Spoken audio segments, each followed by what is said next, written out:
Hello everyone, welcome back to my channel. आज चाहिँ म तपाईँहरूको लागि एउटा नयाँ भिडियो लिएर आएको छु।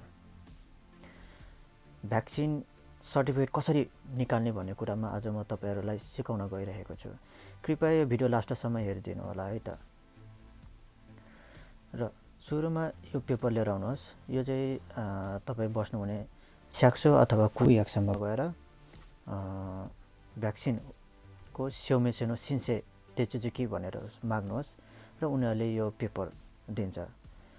र यो पेपर घरमा ल्याइसकेपछि तपाईँले भ्याक्सिनको सर्टिफिकेट निकाल्ने तरिका चाहिँ दुई थरीको छ। एउटा चाहिँ एप्लिकेसनबाट पनि निकाल्न सकिन्छ र त्यसको लागि चाहिँ तपाईँसँग माई नम्बर कार्ड चाहिँ अनिवार्य चाहिन्छ। यदि तपाईँसँग माई नम्बर कार्ड छैन भने चाहिँ तपाईँले यो पेपरको स्योमेसो चाहिँ निकाल्न सक्नुहुन्छ। पेपरको स्योमेसो निकाल्नलाई चाहिँ धेरै नै अलिअलि डकुमेन्टहरू चाहिँ बुझाउनु पर्ने हुन्छ। यदि माई नम्बर कार्ड छ भने चाहिँ तुरुन्त एकैछिनमा निस्किहाल्छ। त्यसको लागि तपाईँले त्यही यहाँ भने जस्तै वाक्सिन पासपोर्ट भन्ने एप्प छ, यो डाउनलोड गर्नुभयो भने त्यसमा माई नम्बर कार्ड हाल्ने बित्तिकै तुरुन्तै निस्किहाल्छ। र यो खामीबाट कागजको चाहिँ स्योमेसो बनाउनुको लागि चाहिँ तपाईँलाई यो सातवटा अथवा 6वटा चाहिँ नबुझाइ हुँदैन। र सुरु गरौँ है त। पहिला सुरु चाहिने चाहिँ तपाईँलाई यो कोफु सिन्सेसो भन्छ। यो भनेको चाहिँ अनुदान आवेदन भन्छ। र यो भनेको चाहिँ तपाईँसँग यही खामीकै यसमा छ, यही हो कोफु सिन्सेसो भन्छ। र यसमा तपाईँको नाम, फुरिगाना, अनि त्यसपछि आएर एगोमा नाम, फोन नम्बर लेख्नुपर्ने हुन्छ।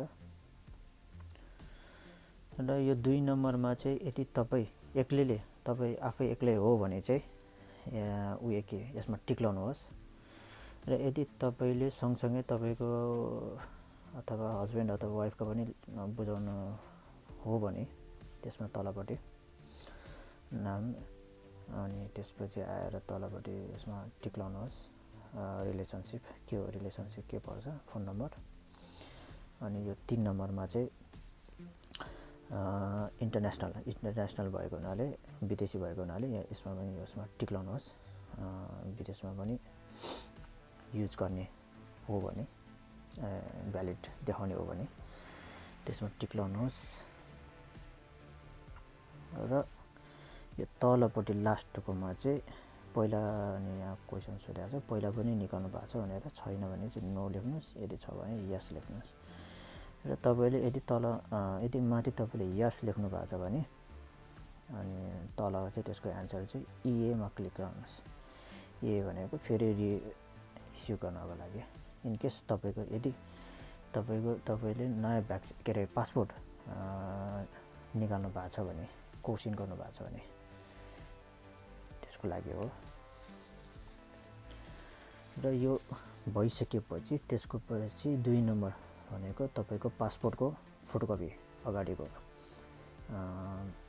तपाईँको त्यो फोटो र त्यो पासपोर्ट नम्बर भएको त्यो अगाडिको फ्रन्टको फोटोकपी चाहिन्छ। र यो 3 र यो 4 भनेको चाहिँ तपाईँको भ्याक्सिन लाको टिकट हुन्छ नि, टिकट हो। जस्तै कि यस्तो यो चाहियो, यसको फोटोकपी, यही अगाडिको यतिको फोटोकपी गर्नुहोस्। र फोटोकपी गरिसकेपछि अनि यो 5 नम्बरमा चाहिँ तपाईँको एड्रेस लेखेको माई नम्बर कार्ड अथवा क्यान्सरको फोटोकपी हैन। अनि यदि यो 6 नम्बरको चाहिँ यदि तपाईँ बाहेक अरूको पनि एप्लाई गर्ने हो भने चाहिँ 6 नम्बर बुझाउनु पर्छ। यदि तपाईँ एक्लैले मात्र, तपाईँ आफ्नो लागि मात्र हो भने चाहिँ यो 6 नम्बर बुझाउनु पर्दैन। यो 6 नम्बरको चाहिँ यदि 2 जना हो भने चाहिँ त्यसको लागि यो लेख्नुपर्ने हुन्छ। यो माथिपट्टिको चाहिँ एक्जाम्पल दिएको छ, त्यही अनुसार हेरेर तलपट्टि लेख्ने। तलपट्टिमा त्यो खानकेसामा रिलेसनसिप के पर्छ आफ्नो बुढी भने चाहिँ बुढी अथवा बुढा भने बुढा लेख्ने। अनि नाम, एड्रेस, डेट अफ बर्थ, अनि तलपट्टि तपाईँको होम नेम भने चाहिँ आफ्नो नाम, एड्रेस, डेट अफ बर्थ लेख्ने। र यो पनि लेखिसकेपछि तपाईँलाई लास्टमा आएर एउटा फुतो चाहियो, खाम चाहियो र खाममा चाहिँ तपाईँको एड्रेस र किते हालेको हुनु पर्यो अनिवार्य रूपमा।